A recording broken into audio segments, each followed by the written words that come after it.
to it. Wolfman's got nards. Nobody trusts anybody now. Come on, you hey! You want to live forever? Now what? But no matter what happens, Godzilla will win.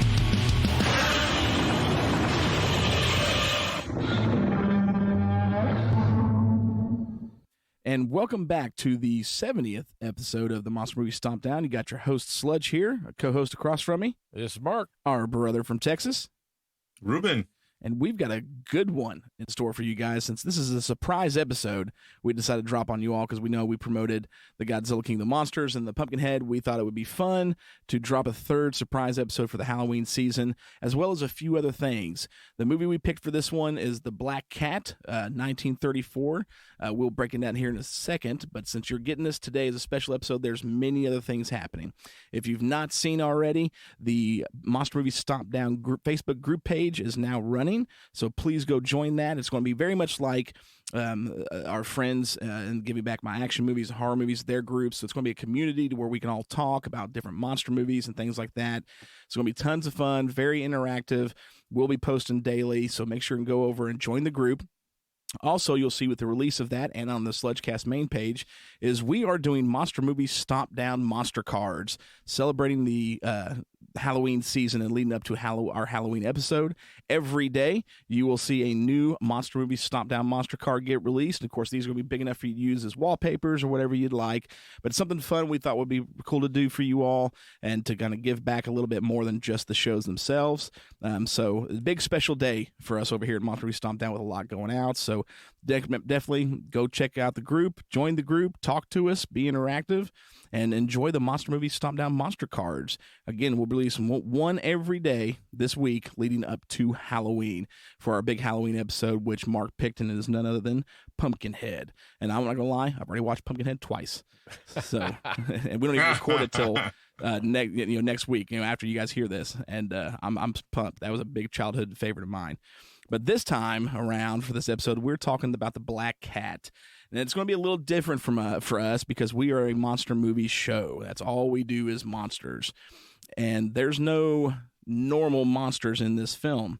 The monsters in this film are human monsters, and that is portrayed by Bela Lugosi and Boris Karloff. And the reason why we picked this is because I've been ranting and raving on this film for a while to you two, haven't I? Oh yeah, definitely. Yeah. Like, to me, this is a movie. I don't know how many times I've seen this movie, but it captivates me every time. And because before Godzilla vs. Kong, this year, or 1962, before, Freddy versus Jason, before Rocky versus Drago, there was Karloff versus Lugosi. This was, to me, the epitome of seeing the two biggest names. Now, this was the first of actually like 6 or 8 films that they did together for Universal, starting with 1934, the release of this movie, where you got to see those two on screen. But this was the best one, in my opinion. These two play counterpart to each other. One protagonist, one antagonist, one, good guy, bad guy, in a psychological horror, because this was the kickoff for Universal and other companies that got real deep into, especially with the advancement of music in film, to do psychological horror films. We saw a slew of them coming out after this. This was the one that kicked it off, and to me, I still think this is the best of them all. But it is a phenomenal movie all in itself, because again, Lugosi and Karloff on screen are freaking phenomenal, and we'll talk about that. But it came out in May 1934. It was actually the highest grossing movie of the year for Universal Pictures, and of course, Carl Laemmle Jr. I did say that right that time, right, Ruben? Laemmle. We're always talking about. I can never get his name right. Another one movie he produced, because he was the horror producer for them back then. It is very, very loosely based off of The Black Cat by Edgar Allan Poe. Yeah. He gets a writer's credit in it, like a based on, but it really even shouldn't be there because it's very far from that movie. Directed by Edgar Ulmer, of course, starring Boris Karloff and Bela Lugosi. The rest of the cast doesn't freaking matter, and we'll tell you why here in a minute, because it does not matter. Did really, really good. And so we're going to jump in that here in just a second. First, we want you to see the trailer.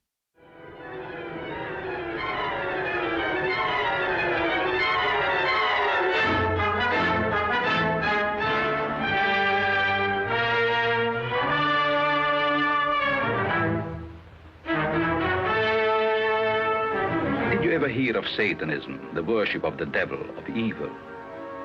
Approaching it, the great modern priest of that ancient cult. And tonight, dark of the moon, the rites of Lucifer are celebrated. And if I'm not mistaken, he intends you to play a part in that ritual. A very important part. Where is my wife, Karen, and my daughter? Karen? Why, what do you mean? Where is she?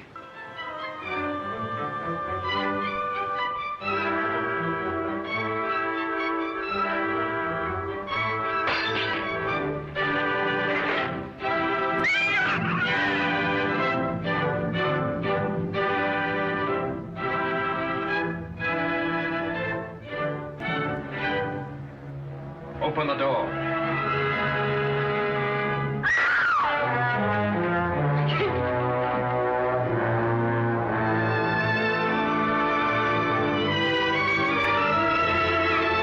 Come, this way.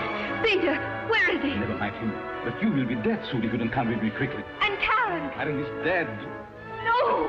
I mean Karen, your daughter, Madame Persick. What do you mean? She's alive, here in this house.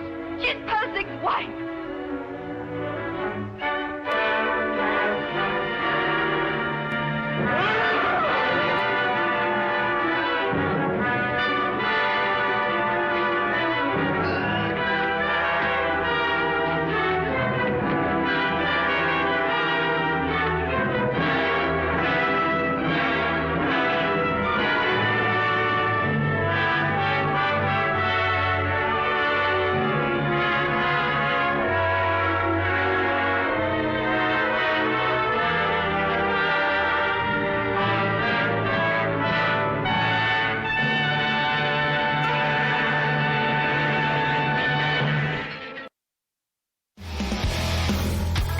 This is Charlie with Give Me Back My Action Movies. And Dan. Join us every 2 weeks as we dive into the classic action movies of the 80s and 90s. That's right, Charlie. But we also take a look at some of the current films out there that still has those nostalgic feels for us. Exactly. So make sure you find us on all your major podcasting platforms. And check us out over on Facebook. We have a group where the conversation's always going 24/7. We're having a good time. I think so. I'll be back.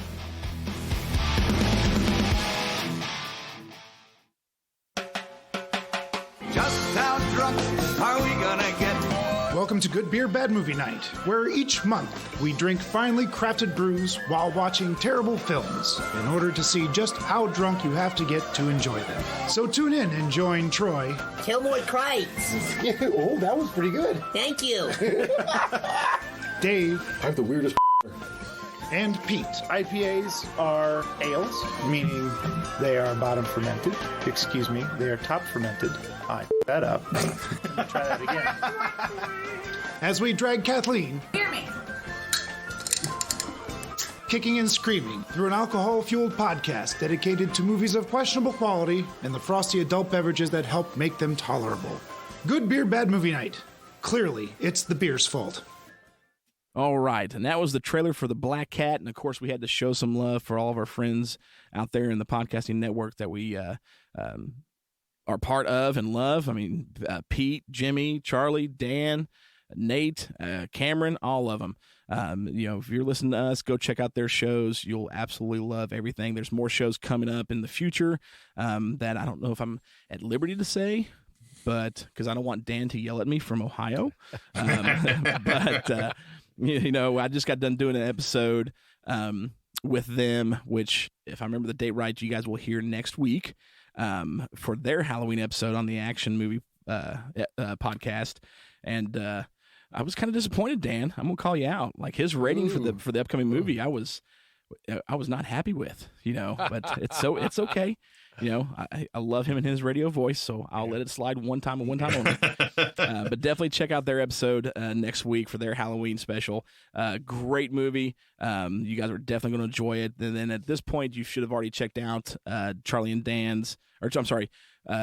Nate's horror movie episode, which is uber ooey gooey, probably the most ooey gooey film on earth.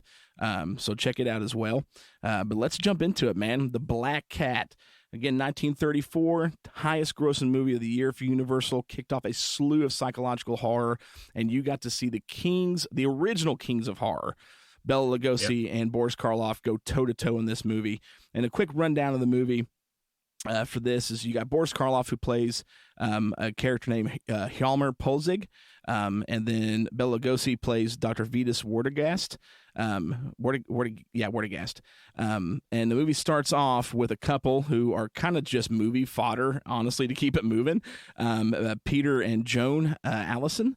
They're a newlywed couple, and Peter's a writer, and they're traveling to Gomos they're in Hungary, is where the movie takes place. And they're on a train, and they realize, their tickets or something's messed up, and so they got to share their box seat with Bela Lugosi's character, Dr. Vitas. And Dr. Vitas lets him know that he's actually on his way to see an old friend from the war, because you've come to find out that Dr. Vitas was actually kept prison. He was a prisoner of war for 15 years in a prison called Kalgal, which was like, the way he describes it, was like the worst of worst prisons, just pure darkness the whole time. And as they depart from the train, they actually share a mini bus together, and they're driving towards Dr. Vitas's friend Hjalmar's home.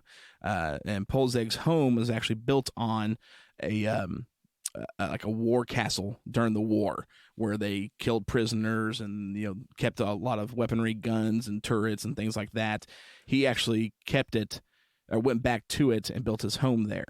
And as they're on their way, the bus actually flips, crashes, kills the driver out of nowhere. And since they're so close, they carry Joan, because she's again, these characters don't matter other than when it comes to Vitas and Hjalmar. You're proving that point. Yeah, you're proving that point. They have to carry Joan up to Hjalmar's home, and Dr. Vitas tends to her, and of course Hjalmar lets them in his home, and from the get-go, Vitas lets Hjalmar know he's there because he had a wife before the war and a daughter, and he has found out that Hjalmar has taken his wife and daughter, and he wants to find out where they are and find them again. He's heard that Hjalmar ended up marrying his wife, and so he's there kind of seeking revenge. He tells them there's several one-on-ones. I don't think it's kind of. That's why. Why. That is why he's there. Yeah, there's no bones reason about it. Nope, no ifs, ands, or buts. But while this kind of starts, Hjalmar sees Joan, and then something seems afoot, because there seems to be some type of attraction there.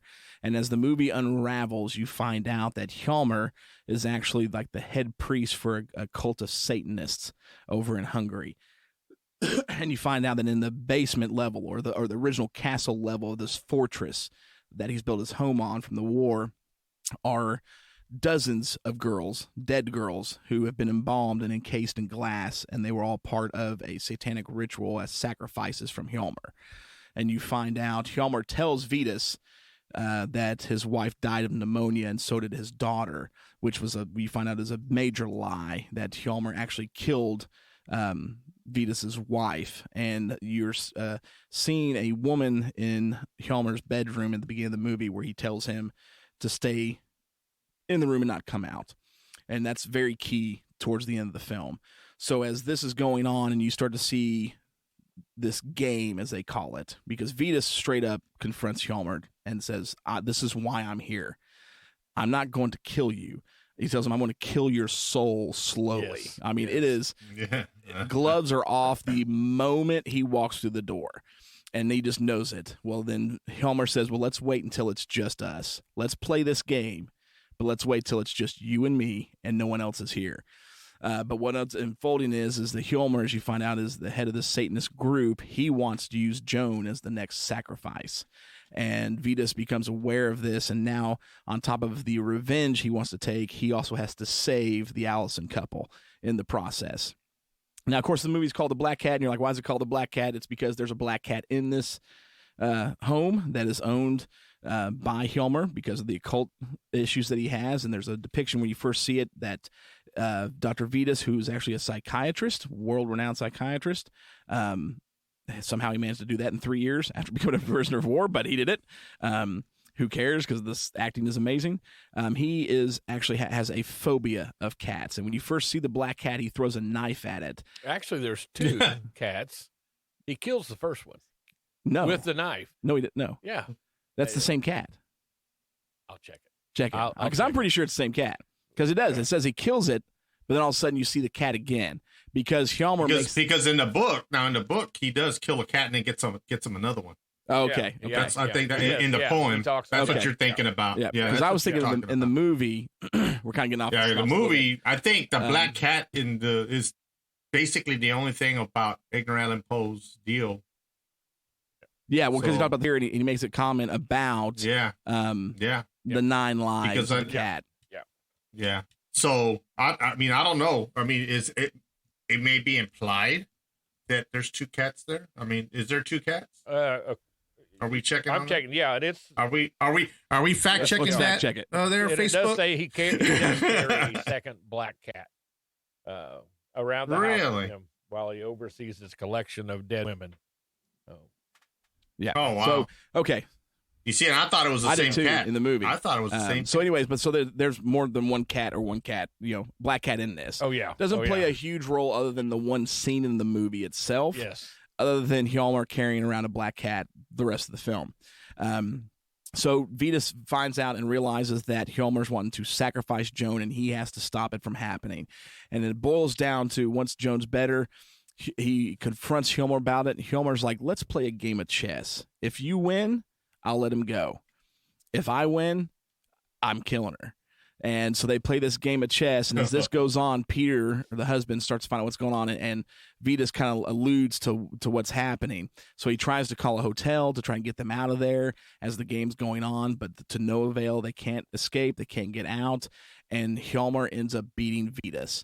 So Vitas has to play the game. He's playing, of course, the whole time they're playing this game with each other. So he has to play along, and they take Joan down, and all these people show up to have this sacrifice ritual to kill Joan. And at the last moment, Vitas plays his trump card and saves Joan, him and his servant, who's been playing heel the whole time. You're thinking he's working for Hjalmar because he tells him to, until the time's right, you serve him, not me. And then when the moment happens, the both of them get Joan out. They get her out and escape. They end up capturing Hjalmar. The end of this movie is absolutely phenomenally epic. Peter is rushing down into the catacombs of this castle area to try and get to Joan. They get Joan out, but then they capture Hjalmar at the same time. And in the climax of the movie, Vitas, Bela Lugosi, takes and hangs Hjalmar up on the embalming device he uses to embalm these women. And he tells him, it's like, what's it feel like to be on where you embalm these women at? And he goes, have you ever seen an animal be skinned alive? Because that's what I'm going to do to you. And then you proceed to see what is one of the most epic scenes. It's talked about. The scene itself was rated number 68 in Bravo's most scariest moments, is the skinning scene. You don't see it. You hear it. You hear Karloff screaming, but you see the shadow sequence of Lugosi, using the blade and skinning him alive. And that's how he ends up killing Hjalmar, or almost kills Hjalmar. And after he finishes that, Peter makes it down. He's like, and he sees Joan, tells her to get the key because the door he's at is locked. Dr. Vitas goes over to try and help her get the key, and Peter, not knowing, shoots Dr. Vitas. And Vitas tells Peter, you fool, I was here to help. Go, get out of here, leave. You've got to leave. And he get Joan out, and he ends up standing up and walks over to this big electrical control panel, and he looks back at Hjalmar and says, it's the red button that ignites the dynamite, right? And so he flips it, and he's like, so we've got this much time. And one of the last things he says to him is, it's been a great game. And then the whole place explodes. I mean, that movie, dude, this movie is where it is at. I'm going to rant on this for a minute, so I'm going to let one of you guys go first. Well, I think that, and the key to that second cat is that when Vitas sees the black cat, he loses it. He becomes every time immobile. Yeah. And I think, that's why he's carrying that second cat around, and it keeps Vitas at bay. And he can't attack him. But go ahead, Ruben. You can start it off. Okay. Well, this movie is great. This movie from start to real quick from start to finish. Before Almost you the get whole started, movie. this was both of your all's first time viewing this, right? Yes. My first time. Okay, No, I've so seen you've it seen it before. before. my Okay. I've seen it Mark's once first time. before. Okay. Yeah, I've seen it. Yeah, I've seen it once before. This movie, almost from beginning to end, makes you feel uncomfortable watching it. It gives you a sense, the way they did it with the music, with the background music.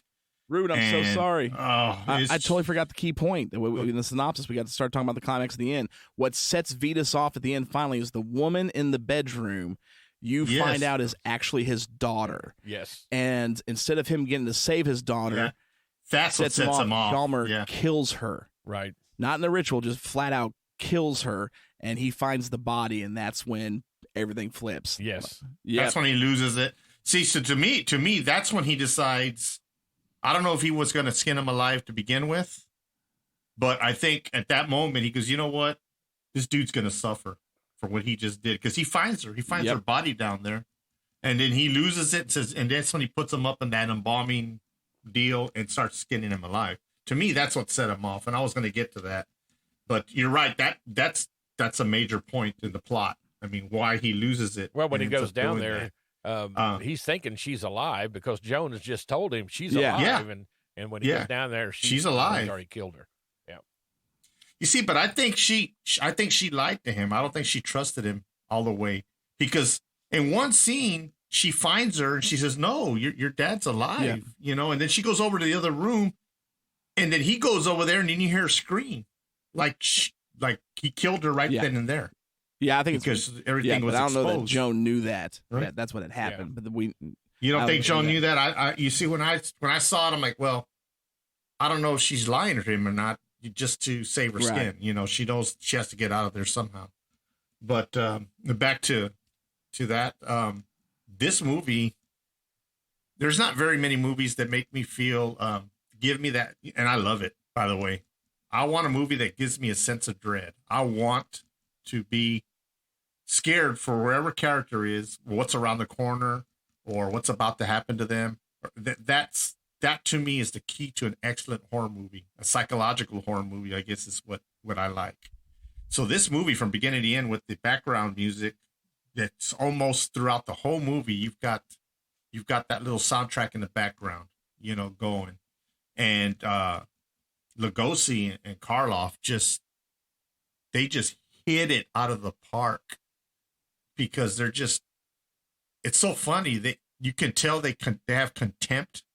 There's a contempt there, but they're all gentlemen-like about it through almost the whole movie until the end, when he finally loses it. But Bela Lugosi is a gentleman about it. He goes, well, when you were in charge of this fort, many people died, and he just kind of says it matter-of-factly, just as a reminder. But this is a reminder, a lot of people died because of you, and it's all your fault. And Karloff's like, yeah, so what? So people died, so who cares? And I just thought that whole movie just made me feel, like I told you, sense of dread, uncomfortable, I guess would be the word. It makes me feel uncomfortable throughout the whole movie, because you never know. The way the acting was done and everything is, you just never know what's going to happen next. You think and then something else happens. And it's just done so precisely, down to the black cats, which I didn't know there was two. So I learned something from Mark today. I thought there was only one. I thought he threw a knife at him and missed. But now thinking back, well, he threw the knife, and they don't show the cat. No, you know what I'm saying? They don't show the cat get stabbed. But Anne, Joan, I don't even remember. Joan. Anne. See, Joan, again, like Joan. we're telling you guys, Joan these other characters like, don't oh matter. my God, why did you do that? Yeah. Well, I think. Why did you do that? Why did? And they talk about go ahead. murdering the cat or Yeah. the Joan cat. said something about why'd you kill the killing cat? Yeah. Why'd you kill the cat? Okay, see, so I missed that completely, because I was so focused on. Before we started recording, Tristan said, you just get entranced by this movie when you watch it, right? You said that. And I think the reason is because Lugosi and Karloff, you don't want to miss a thing that they're doing, because it might be an important part of the plot, and then you might miss it. Yeah. So you're just so into it because you're watching what they're doing, and truly a human game of chess. The whole, yeah, they play chess, but the whole thing is just strategy. Down to his servant saying, okay, well, hold on, not yet, because there's one scene where his servant takes out the knife and he's ready to do the deed and finish it off right there, right in the middle of the movie. He takes his knife out of his sleeve and he goes, no, not yet. Hold on, I've got a plan. Well, yeah, and it's even like, his wow. even Vetus's servant who attacks Peter when Vetus is trying to save him, but he knows this is what I got to do to play the game to get to the end point, to the end game of this. Exactly. Yeah, exactly. He says no, and he even tells Joan. He goes, "Look, my servant," because that's why she thinks that he's on the wrong side, because his servant's the one that knocks him out. And she, and all. And so I'm like, wow, man, this is just. And it's not on regular rotation, so it's not like, I've only seen it once before. And I want to say it was on one of those shows like Svengoolie or something. But even this might be a little bit too much for Svengoolie. There's not much to make fun of in this movie. But I know I saw it in some kind of show like that. And that was it. That was the only time I saw it. It doesn't show up on, on regular rotation anywhere. So all in all, this movie is top notch, especially if you're a horror buff, because it's a horror movie, but everything that's horrifying about it is presumed, I guess would be the right word. You like the skinning scene. You don't see him skinned alive like you would in a, let's say Dario Argento would have directed this movie. You would have seen him skinned alive, and it would have been quite perplexing to see it. But the way this was done is everything that was done. The killing of the cat was off screen. The killing of the daughter was off screen. You never saw that happen. But yet all those actions gave you that sense of dread. And it made you feel for the couple like, man, are they going to make it out of this? Because they may not. This may take a twist, even though most of the movies back then, you always had a happy ending some way, somehow. But in this movie, the only happy ending is the couple escapes. That's it. I mean, the daughter doesn't survive. You find out the wife is dead. You find out, everybody dies in the end, but two people. Because even the servant gets shot. Yep. The servant gets shot, And so this movie from beginning to end, it just gave me a sense of dread. And it's truly a great horror movie. But I will say that with horror, people have different definitions of horror. I don't need to see blood spurting out of a I don't need to see blood spurting out of a jugular. I don't need to see gore for it to be a good horror movie for me. To me, it's more about the feeling it gives you, and it's more about how it's directed. Directing is very important to me in a horror movie, because if it's directed just right, it's awesome. Yeah. It doesn't have to be gory. I always point to the original Halloween. The original Halloween was directed so great, written so great, and there's gore in it, but it's not anything outrageous compared to what you have nowadays, like Saw and all these other movies. But it was done in a way that was just perfectly directed, and it still gave you that sense of dread. And a lot of that has to do with the soundtrack. I mean, Halloween wouldn't be nearly as scary if it wasn't for that soundtrack. This movie wouldn't be nearly as scary if it wasn't for that soundtrack in the background, kind of just nudging you along to this movie. Because this movie's only a little bit over an hour long, but it felt like 2 hours to me watching this movie. It just felt like this was going on. This torture was going on. Oh yeah, forever. because it's meticulous and it's deep. Yeah. Yes, exactly. Yeah. So all in all, I really don't have any negatives about this movie, just whatsoever. My stomp rating is basically based on the fact that there are other movies that are more iconic. If those movies are missing, this might have got a higher stomp rating from me, but that's how much I like this movie. It's great. There's really no weakness, especially if you're a horror fan, a true horror fan, not a gore fan or a ghost story fan, a horror fan in general. You'll love this movie. I don't think it has any faults in it at all.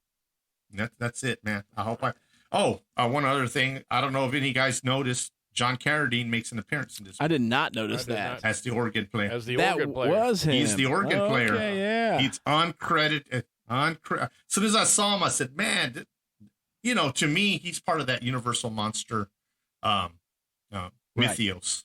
He is in. He does. He's in there. He's uncredited, but he's the organ player. He's the Satanist organ player, and that's it. But this movie I just like the way it did it. Like a lot of people will probably hate on me for this, but of course it's grown old. But like I loved Blair Witch because everything was off screen and it was all up to your imagination that was scaring you. If you ever seen the original Blair Witch, it was all your imagination. There was nothing scary about that movie. They left it all to your imagination, and that's the kind of movies that I like. I like the kind of movies that let your imagination run wild with you. Another movie that kind of does that, that's kind of like a very disturbing movie for me, is like Hereditary. That one was a disturbing movie that kind of made me feel kind of uneasy watching. And this movie does that. So, and there's very few movies that do that for me. But my definition of horror is very different than others. The others, the more blood, the better. But not for me. For me, I want to be scared. I want to feel uncomfortable watching it. And, if I was watching it in a theater, I would want to walk out of that theater and looking behind my car to make sure there's nobody back there. Kind of stuff. That's how I want to walk out of a horror movie. Yeah, check the back seat. That's the kind of, that's what revs my motor, man. I want to be able to do that. And very few movies do that. But this one is one of them, It's a very good horror movie. Well, that's it, man. That's all I got, and guys. I think, especially the older movies that you don't have the blood and guts, that the acting makes it really makes it, and it makes you look in the back seat, makes you look, because when you walk out, you're going, oh man, this thing is just, imagine if I was there, imagine if I was in that position, what would I do? And then it really gets you thinking. I think the movie was. I mean, just imagine going to your car, getting in your back seat, and you see Boris Karloff's face in the back seat. It would be good. I think the movie, for me, first time seeing it, and I wasn't aware of the musical score and how they did it in the beginning and how important it played for future movies with the soundtracks. Oh yeah, and so I think that was.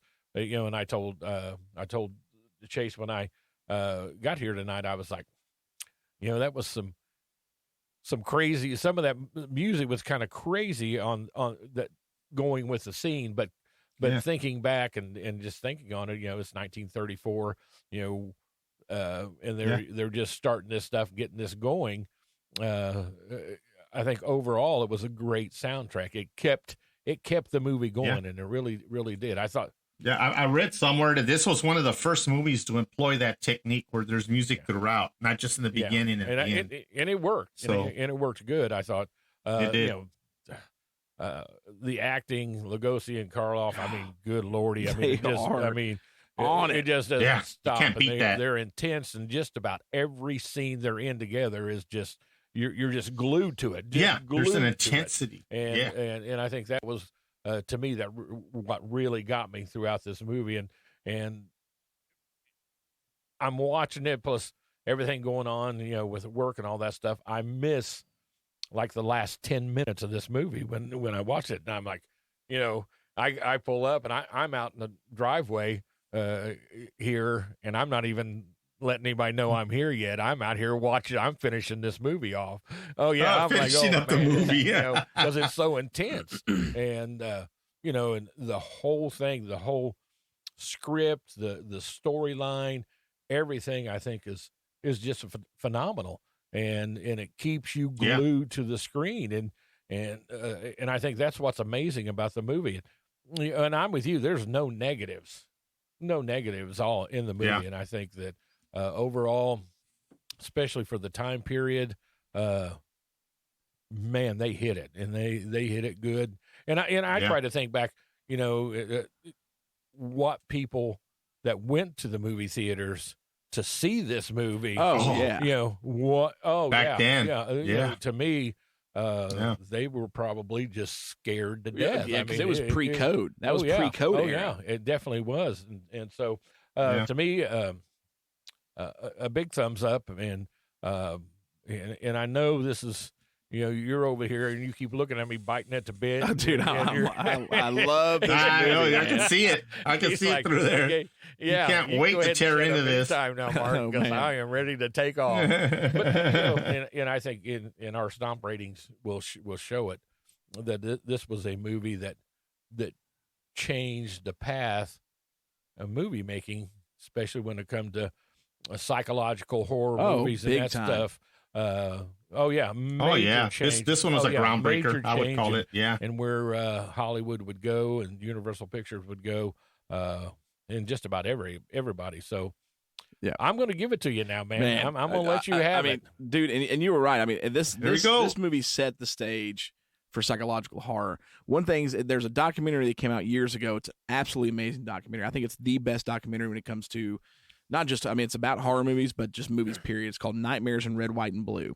And it's got everybody's in it. John Carpenter's in it, George Romero, Mick Garris, Larry Cohen. All the top horror dogs are in this movie. And they break down horror in America from the 20s on. And Lance Henriksen narrates the documentary. But at one point in the movie, or in the documentary, Lance talks about Boris Karloff in particular. And he said that one of the things that Boris realized in his movies, especially some particular movie, I can't remember what it was, but I remember he said that Boris realized that traditional monsters like he would play and Lugosi would play could not compete with the real monsters in America. And he's talking about wartime and things like the psychological part. So for Karloff, he played Frankenstein, and he played monster characters. To him, the true monsters, the true horror was this type of film, these type of characters. And so that's always stuck with me. And when I go back and watch, I'm like, man, yeah, Karloff knew. This was what real monsters were. A British critic, Philip French, actually stated that this movie was an utterly irrational masterpiece that had images that buried themselves with you forever. And I don't think that could be more true of a quote for this movie or a critic for this movie, because I remember watching this movie, I may have been 19, 20, around the time when I was really digging into more classic horror that I'd never seen, especially from the 30s and 40s and some 50s. And when I found this one, man, this movie just stuck with me. Well, and I think, you look at what, just like it stuck with you, there are different lines. And what was your favorite line in the movie? This was a good game. Yeah. But in the movie, he talks about supernatural baloney. Right. And then Vetus says, supernatural perhaps, baloney perhaps not. That goes on to be used in the 60s. The Monkees, the group of the Monkees, they use that line in a movie. Sinbad in the 90s, the comedian, he uses that in his show. And I think there was a couple other ones that I saw that something from 1934, all these, still all these years relevant today. And this movie's full of it. For me, from the word go, and you talk about uneasy and the things that are kind of left to the imagination. It's not like, that final scene, the skinning scene at the end, is, to me, I think, and I was telling my wife this earlier when she was asking me about the movie, because we're recording it tonight. I said, that's probably, to me, maybe that is one of the biggest, that's in the top 5 easy greatest movie moments, especially horror movies. I'm like, I put that up there with the chestburster scene from Alien. Yeah. You know what I mean? Like, it's just that impactful. And while it's as amazing as it is, that scene alone was ranked in Bravo's top 100 scariest movie moments. The movie's been on other top 100 lists because of that moment. That's not the only moment in the movie like that. There's more moments where it's like, you don't know. You think you know, like, when he kills Venus's daughter, like Ruben, like he was like, you weren't sure. Did he really kill her? Did he not kill her? Then all of a sudden you see the body, like, oh my gosh, what happened? Like, there's so many moments of just dread and it's very uncomfortable, because when you first see when you first see Hjalmar wake up or get up from the bed when they arrived at his house, there's a woman laying in the bed. And at first you're like, is she dead? Because this movie hits some necrophilia type stuff in subtle ways. And you're like, is she dead? But then all of a sudden you remember, oh yeah, the wife. Is that his wife? When I first watched this, I thought that. Oh yeah, that's who I thought was. It was Vitas' wife. But then all of a sudden, when you find out that was his daughter, so not only did he marry the mom, or Vitas' wife, he kills her, then marries her daughter, and then kills her. I'm like, how much more of a monster could you have on screen? Oh yeah. So I mean, this movie is very uncomfortable, and for being 1934, they were lucky it was pre-code era because there's no way they would have made this movie when the coding hit. They're in the 40s, whatever. They would not, especially that skinning scene, even though it's all shadow, they would not have allowed that on screen, on film.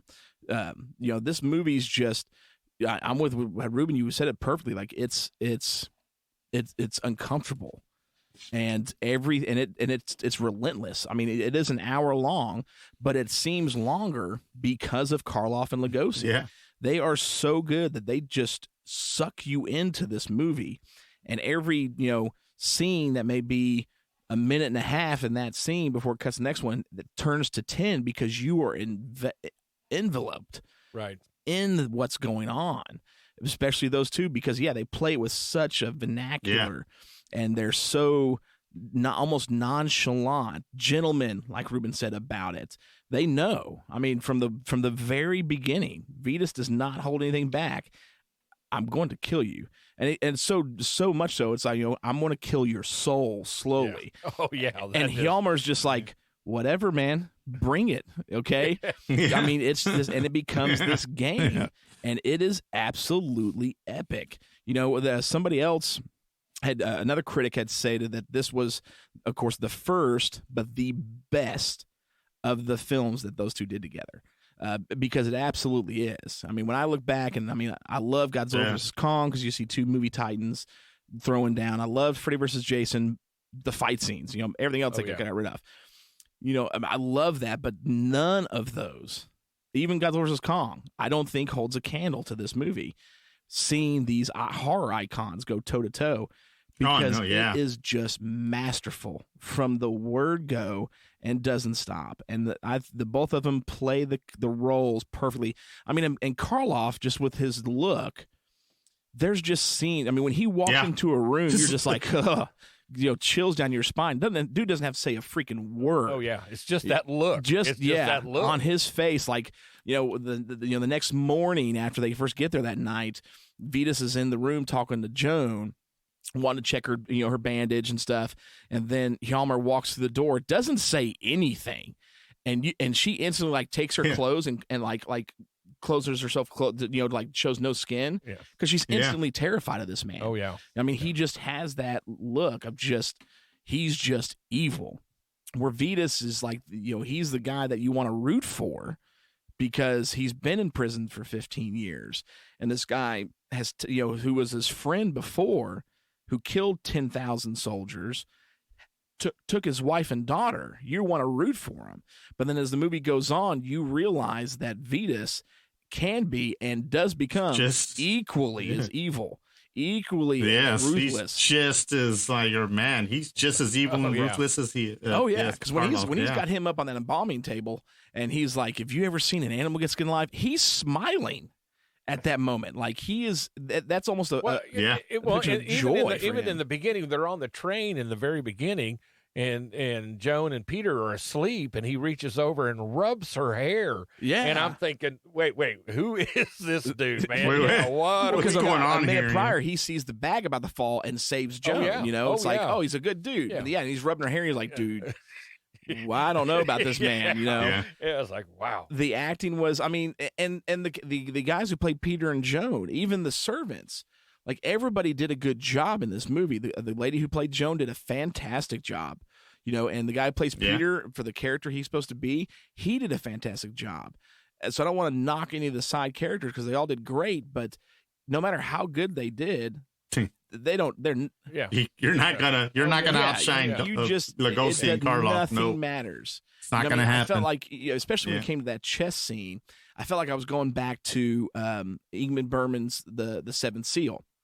where Death and the main character, the Crusader, are sitting there at the beach area playing that game of chess, and they can start going over his life. I'm like, dude, I don't need anything else. Put these two in front of a chessboard, and I'm back at the Seventh Seal. Like, I don't need to see another thing but them talk at this chessboard, and it would have been epic. Like, those two just, I know there was some off and on issues sometimes between the two of them off screen, and I don't know if that helped relate or help them deliver the contentment type deal. But those two just, I wanted to see more of them. Like, especially like when they're playing chess, I wanted more of that. I wanted to see what was going to happen when, his rook takes his bishop or whatever. What else could those two say to each other? Yeah. Because their dialogue to each other throughout the film is spot on, flawless. You never know what's going to happen, what's going to be said. And, dude, it keeps you on edge. It's an uneasy film to sit through. And because of that, this may be the earliest film, time-wise, release-wise, that developed that stress factor. That makes things uneasy, that turns a movie scary. Because, like Ruben said, we all have different definitions of horror, but the one key element to a successful horror film is what type or how much stress can you build. Whether if you're watching a movie that's just all about jump scares, you have to build that stress of the viewer to get them prepared to scare them with the next jump scare. Right. If you're watching something like Seven, that you need a longer, different form of stress to build that viewer in. Or even Takashi Miike's Audition, which I think is one of the greatest films of all time. Almost 2 hour runtime. It is the slowest movie ever. And if you listen or watch interviews with Takashi about that movie, he did it on purpose. He made that movie so excruciatingly, painfully slow that it forces the viewer to, you get stressed, but you don't realize you're getting stressed. You're getting stressed. It's like, oh my gosh, is this going to go anywhere? I paid money to see this. Where is it going? And you get so worked up that the last 5 minutes of that movie, when the switch flips, it blows you out of the water completely. So the key to everything in a good horror film is how well and how you develop the stress of the viewer. And like Ruben, you stated earlier, it's so uneasy. So that stress building is constantly happening throughout this movie. Yeah. And I think this is probably the first movie or the oldest movie I can think of that started that trend of this is how a horror is supposed to be. This is what you need to do.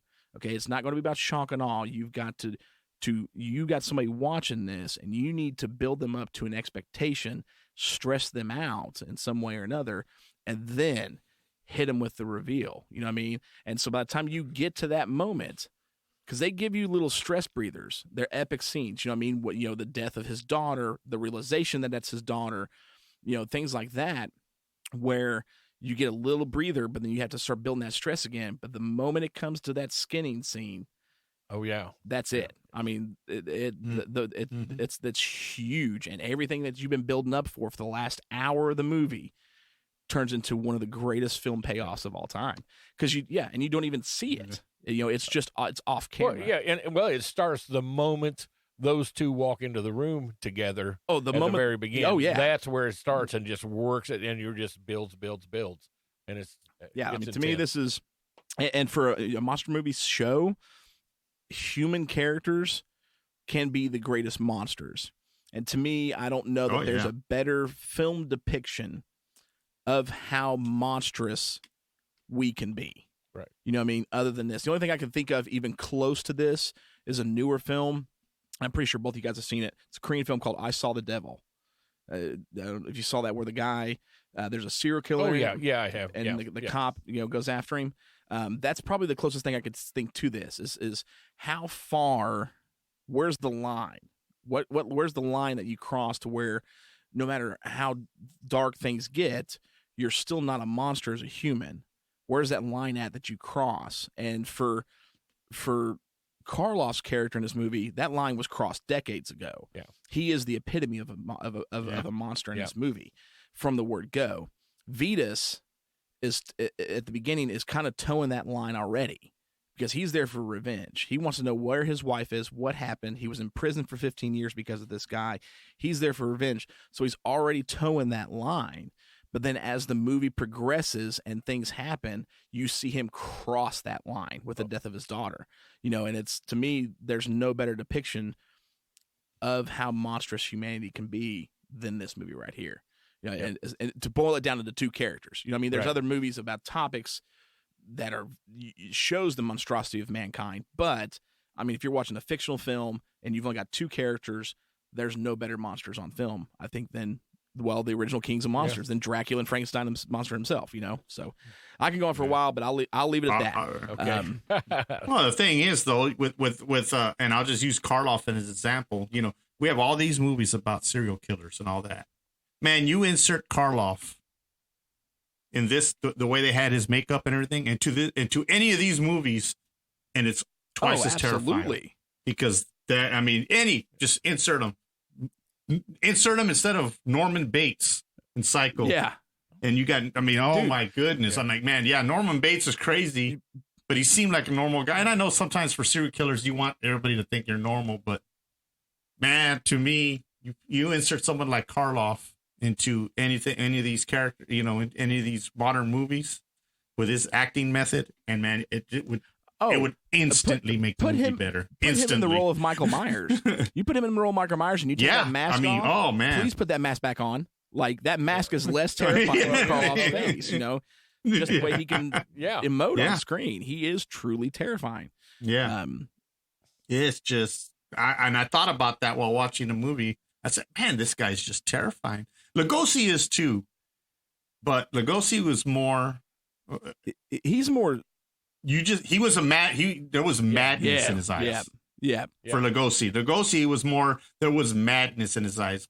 With Karloff, you just saw soulless killer. Yeah. He just looked terrifying. Yeah. And then with Lugosi, the moment he opens his mouth, his words terrify you. Oh, It absolutely terrifies exactly. you. And that, I couldn't think of the word. It just came to me. Madness versus just stone cold. Yeah, it's the wisecracking Freddy versus the unstoppable monster that Voorhees is. You know what I mean? Like, that's what those two were. Yeah. There you go. That's a good example. Too. Absolutely epic film. There's nothing else I could rant forever, so I'm gonna leave it where it is. It's Stompdown time.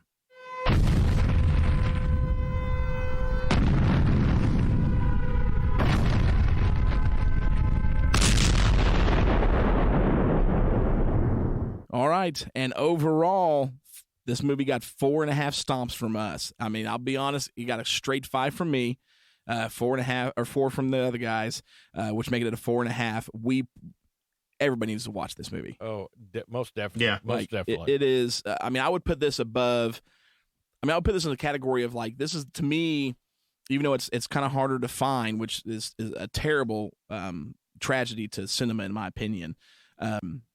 You can find it out there, definitely, but it's not as well known as, Dracula or Frankenstein or The Mummy or, even newer horror. To me, I think this is, if there's a list of 100 movies you have to watch before you die, this is on that list for me.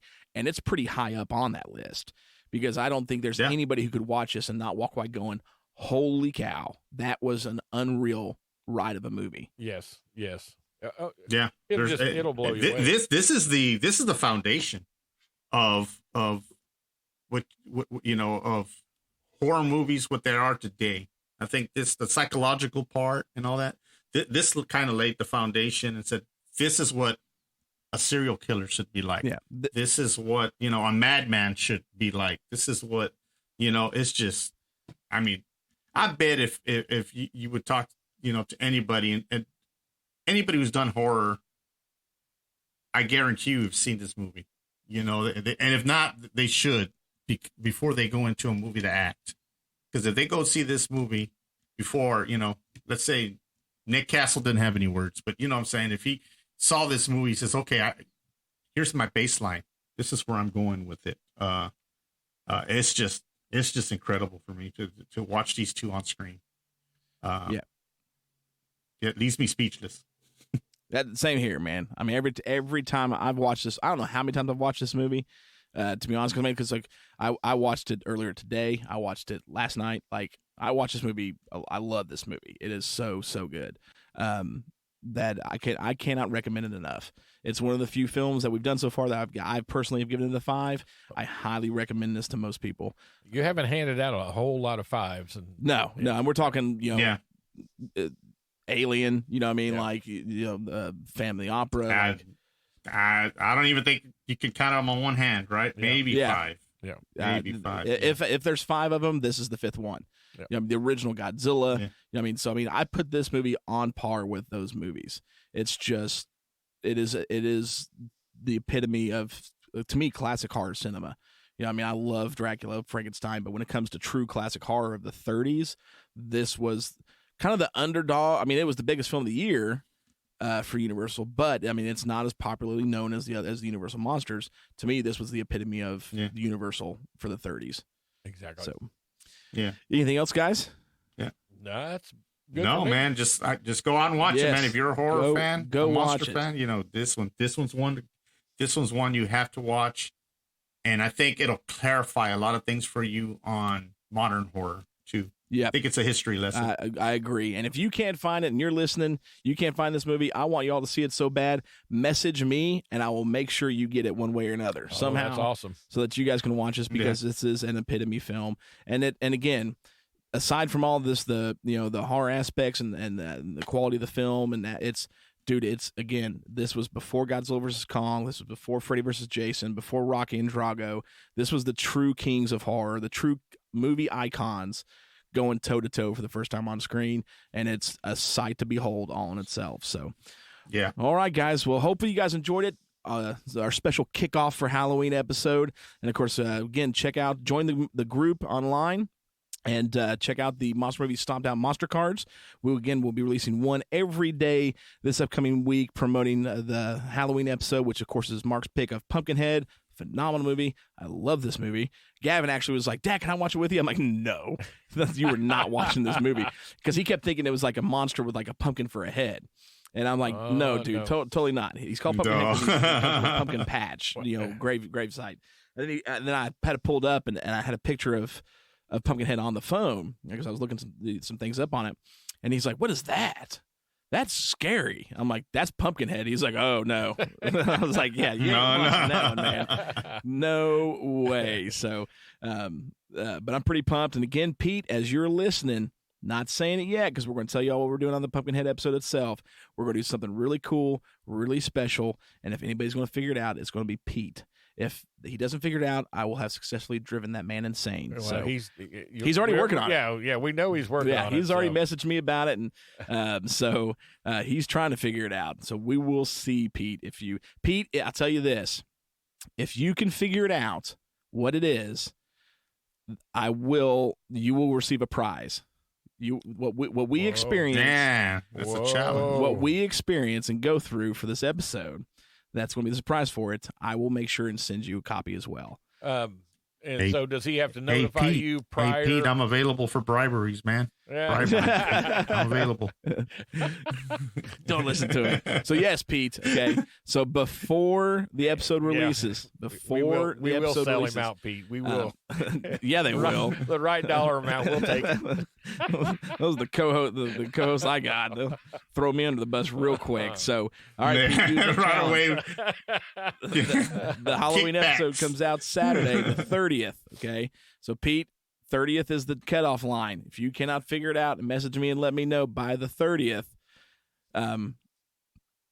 then you don't win. But if you do, I'll send you a prize. Okay. I will send you what we three are going to experience. I will send to you, Pete. So, all right. Well, guys, again, thank you all so much for listening. Hopefully you enjoyed the episode. Please check this movie out. We promise you, there's no way you'll be disappointed by it. Make sure and check out all of our buddies' shows that you heard about earlier in the episode. And then we'll see you back here in a week for Halloween with Pumpkinhead. This is Sludge. And Mark. And Ruben in Texas. Y'all have a good night. Ready now.